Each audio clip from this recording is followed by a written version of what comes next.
Internet की शुरुआत के शुरुआती दिनों में एक ऐसा समय था जब दुनिया की लगभग हर वेबसाइट एक अराजक जंगल की तरह थी, बिना किसी व्यवस्था के, बिना किसी सही दिशा के, जहां जानकारी तो अनगिनत थी लेकिन उसे ढूंढना लगभग असंभव था।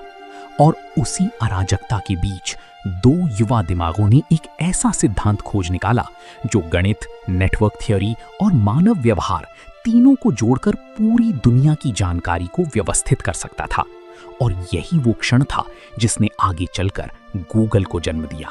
लेकिन इसकी कहानी किसी बड़ी कंपनी के बोर्ड रूम में नहीं, बल्कि एक बिखरे हुए गैरेज में शुरू हुई थी, जहां पुराने कंप्यूटर, तारों का जाल और सीमित संसाधनों के बीच एक ऐसा सिस्टम तैयार हो रहा था जो भविष्य में पूरी मानव सभ्यता की जानकारी को नियंत्रित करने वाला था। ये कहानी शुरू होती है 1995 में, जब लैरी पेज और सर्गेई ब्रिन की मुलाकात स्टैनफोर्ड यूनिवर्सिटी में होती है। और शुरुआत में दोनों एक दूसरे से सहमत नहीं होते, बल्कि कई मामलों में बहस करते रहते हैं। लेकिन यही टकराव आगे चलकर एक क्रांतिकारी सहयोग में बदल जाता है। उस समय इंटरनेट तेजी से बढ़ रहा था, लेकिन सर्च इंजिन्स जैसे याहू या ऑल्टा विस्टा सिर्फ शब्दों को ढूंढते थे। वे ये नहीं समझते थे कि कौन सी वेबसाइट वास्तव में महत्वपूर्ण है। और यहीं से पेज के दिमाग में एक विचार आता है, क्या होगा अगर हम वेबसाइट्स को उनके लिंक्स के आधार पर रैंक करें? यानी जितनी ज्यादा और महत्वपूर्ण वेबसाइट्स किसी पेज को लिंक करेंगी, वो उतना ही महत्वपूर्ण माना जाएगा। यही विचार आगे चलकर पेज रैंक एल्गोरिदम बना, जो गूगल की असली ताकत था। शुरुआत में इस प्रोजेक्ट का नाम बैकरब था, क्योंकि ये वेब के बैक लिंक्स को एनालाइज करता था और इसे स्टैनफोर्ड के सर्वर पर चलाया जाता था, जहां ये इतना पावरफुल हो गया कि यूनिवर्सिटी के नेटवर्क पर लोड बढ़ने लगा। लेकिन असली मोड़ तब आया जब उन्होंने इसे एक बड़े मिशन में बदल दिया, दुनिया की जानकारी को व्यवस्थित करना। और इसी मिशन को दर्शाने के लिए उन्होंने नाम चुना गूगल, जो गणित के शब्द गूगल से आया है, जिसका मतलब होता है एक के बाद 100 शून्य, यानी असीमित जानकारी का प्रतीक।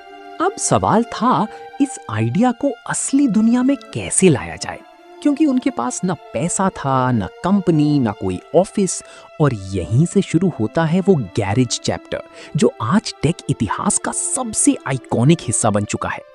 1998 में उन्होंने कैलिफोर्निया की मेनलो पार्क में सूजन वोचिकी के घर का एक छोटा सा गैरेज किराए पर लिया, जिसका किराया लगभग $1700 प्रति महीना था। और यही वो जगह थी जहां गूगल को आधिकारिक रूप से शुरू किया गया। लेकिन ये गैरेज किसी हाईटेक लैब जैसा नहीं था। ये एक साधारण जगह थी जहां लकड़ी की टेबल पर सीआरटी मॉनिटर रखे थे, इधर उधर तार फैले हुए थे और एक पिंग पोंग टेबल भी थी, जो कभी कभी काम और कभी मनोरंजन दोनों के लिए इस्तेमाल होती थी। सबसे दिलचस्प बात यह है कि उस समय गूगल के पास इतना भी सेटअप नहीं था कि वे बड़े सर्वर खरीद सकें, इसलिए उन्होंने सस्ते पार्ट से अपने सर्वर खुद बनाए। लेगो जैसी चीजों का इस्तेमाल करके हार्ड डिस्क को स्टेबल रखा गया। ये एक ऐसा हैकिंग माइंडसेट था जिसने बाद में गूगल की पूरी इंजीनियरिंग संस्कृति को जन्म दिया। लेकिन असली चौंकाने वाला मोमेंट तब आया जब एंडी बेक्टलशाइम ने उनकी टेक्नोलॉजी को देखा और बिना किसी लंबी मीटिंग या प्रेजेंटेशन के सीधे $1,00,000 का चेक लिख दिया। समस्या ये थी कि उस समय गूगल नाम की कोई कंपनी थी ही नहीं, उनके पास बैंक अकाउंट तक नहीं था। यानी उन्हें पहले कंपनी बनानी पड़ी ताकि वे उस चेक को कैश कर सकें। और यही वो क्षण था जिसने एक अकादमिक प्रोजेक्ट को एक असली कंपनी में बदल दिया। शुरुआती दिनों में गूगल का इंटरफेस बेहद साधारण था। कोई विज्ञापन नहीं, कोई रंगीन पोर्टल नहीं, सिर्फ एक सर्च बॉक्स। जबकि उस समय बाकी कंपनियां वेबसाइट को विज्ञापनों और कंटेंट से भर देती थीं, लेकिन गूगल ने उल्टा रास्ता चुना और यही उसकी सबसे बड़ी ताकत बन गई। एक और कम ज्ञात तथ्य ये है कि गूगल के फाउंडर्स शुरू में विज्ञापन के खिलाफ थे। उन्होंने अपने रिसर्च पेपर में लिखा था कि advertising funded search engines user के लिए खराब होते हैं। लेकिन बाद में उन्होंने सीमित और टेक्स्ट बेस्ड एड्स को अपनाया, जो आज गूगल की सबसे बड़ी कमाई का स्रोत है। 1998 के अंत तक गूगल लगभग 60 मिलियन वेब पेज इंडेक्स कर चुका था, जो उस समय के लिए एक बड़ी संख्या थी।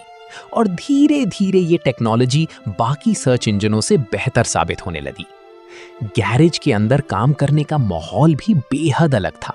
कोई सख्त नियम नहीं, कोई कॉर्पोरेट संस्कृति नहीं, सिर्फ प्रयोग, असफलता और सीखने की आजादी।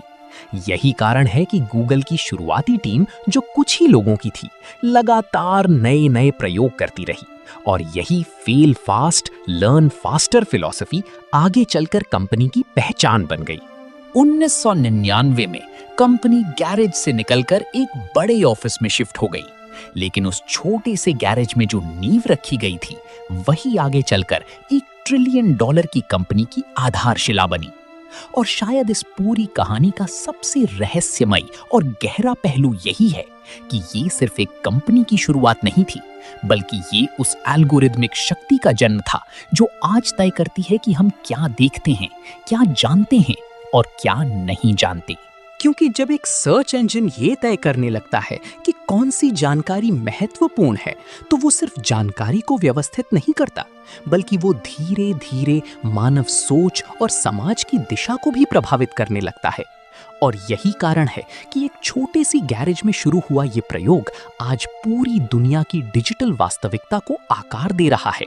तो सवाल ये है कि क्या गूगल सिर्फ एक सर्च इंजन है, या ये उस अदृश्य शक्ति का नाम है जो हमारी सोच, हमारी जानकारी और हमारे फैसलों को हर दिन चुपचाप प्रभावित कर रही है।